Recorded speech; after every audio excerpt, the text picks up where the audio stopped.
start with Patrick and then go to Jimmy. Coach, the Pittsburgh game last season was the first time we kind of saw Hendon kind of got thrown in there. What do you recall about that game, and kind of how can you just talk about his growth since then? Yeah, similar to what we talked about at the beginning of fall camp, Hendon's a completely different guy.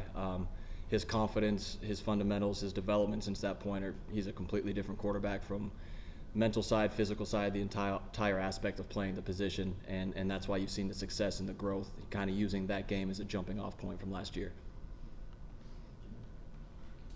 A couple of things. Joe Milton, 8 out of 9, 113 yards and a touchdown. How would you assess the way he played? He played extremely well. Hate to use the word flawless, but he played extremely high level out there. It gave us a bunch of confidence. It's with the transfer portal and all that, it's hard to have two high level quarterbacks, and Joe showed us that we have two very good options at quarterback, and we have a ton of confidence playing him. What impresses you most about Pitt's defense? Extremely aggressive in the way that they play. They're sound. They play within their scheme at a very high level, but within that, they play extremely aggressively every single snap, extremely physical. You're going to have to show up and take everything that you get in this one. Vince, then Adam. So back to Hendon, with his development and the things that he does better now, when you guys are discussing game plan and what he can execute, how much is that opened up in the options you can give him and want to call with him as your quarterback? Yeah, with Hendon, man, he's at the point right now, the way he's playing, you got an open book with him. You can call it. You feel comfortable. He'll operate anything you put him out there. And the other thing is what we've talked about on his confidence side of it. He will now let us know if he's like, hey, I'm not comfortable with that. I don't like that. And we know if he's saying that, then it's gone. He's not just saying it because he's uncomfortable or he's worried about it. He's like, nah, I don't like this. It doesn't fit. I don't like how it's timing up. Cool, it's out. So we have that kind of bond and rapport now where we can call anything. He trusts us that what we're putting in the game makes sense, and then if it doesn't work for either one, we can pull it, which makes it on our end a lot easier to game plan on the front end. Back to last year's Pitt game, Hendon just comes in right there in the second quarter, kind of on the fly. Back to your conversations with him, what were those like right within the game when you knew he had to go out there, and how condensed was the playbook and the options with him on the fly in that game? First question, the conversation with him was just like, hey man, like, whenever you're the backup quarterback, I experience the same thing. You're always one play away. So it was like, hey, knew this was a chance. Like, here's what we're doing. Here's what we're seeing. Go take it. And we didn't have like a separate game plan between him and Joe. We had what we had, and we called it, and we're basing it off of the looks we were seeing. So that part, there wasn't much of a difference, and it was just really the conversation. You can't make it too big of a deal. This is always an opportunity in football that this could happen. Here it happened, and go play. Wes? Joe, you said a second ago how with Joe that there's maybe no such thing as like a flawless game, but it looked like maybe in the first half Thursday, just a couple of throws where Hendon maybe looked like the rhythm was just kind of getting its feet wet into the season, or however you want to call it. Did you see any, I don't want to call it rust, but some of that stuff that you'll maybe want to be a little smoother late in the year? Yeah, I'm guessing you're talking about the couple high balls that he went early. It was just a couple mechanical things. His base got wide and he caught his toe cleat a couple times and sailed it. Usually stems from first game of the season, trying to play maybe a little too fast, like try to get the ball out on the edge right now, calm it down. And we actually worked on it during the couple off days, and then he's out there on the field today and he was ripping it all over the field. So wasn't uncommon. It was just something that we had to see, correct, and move on. Jimmy?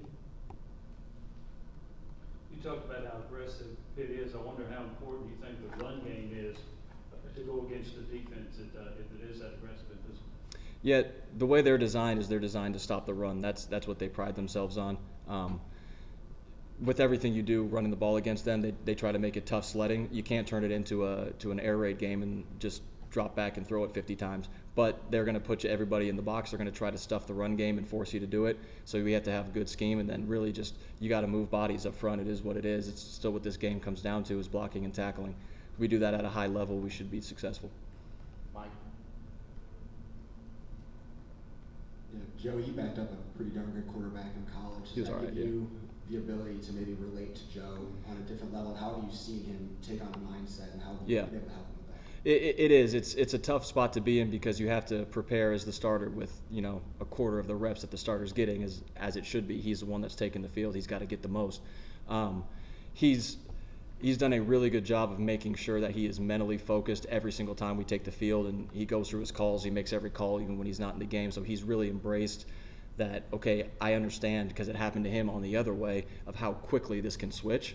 So he's always ready to go, and that's why I said on the front end, we feel confident rolling him. We don't have a separate, okay, if Joe's in, it's this. If Hendon's in, it's this. If for whatever reason he's in there, you're calling it and you're rolling. And that's what he's earned in the way he's prepared.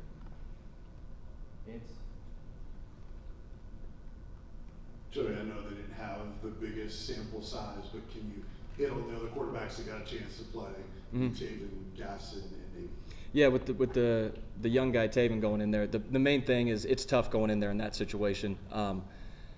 Is just trying to operate under the lights. You want to call everything the correct way, stay in your reads the correct way, and there's always the freshman hiccups which are in there. But what I like about Tayven is his best practices in fall camp were in Neyland Stadium. He went out there and the moment wasn't too big for him. He's the gamer. That's the type of guy he is. That's what I liked about him in the recruiting process, and you saw that on Thursday night as well. And then Gaston and Navy went in. We had the fumbled exchange with Navy in there on the snap, but we saw what it was, corrected that, and all those guys had a great camp. The guys that were here had a great spring, and we trusted them to go play. It wasn't just like throwing a dog a bone. Like, we trusted those guys to go play because they know our offense. They're dialed into what we're doing, and they went and they played pretty well. 3 more questions. Adam, Wes, Jimmy. You said Joe was almost flawless, really good. You also complimented Hendon. How comfortable is that to be able to praise both of those guys and know there's not who's going to start? How comfortable does that make that room?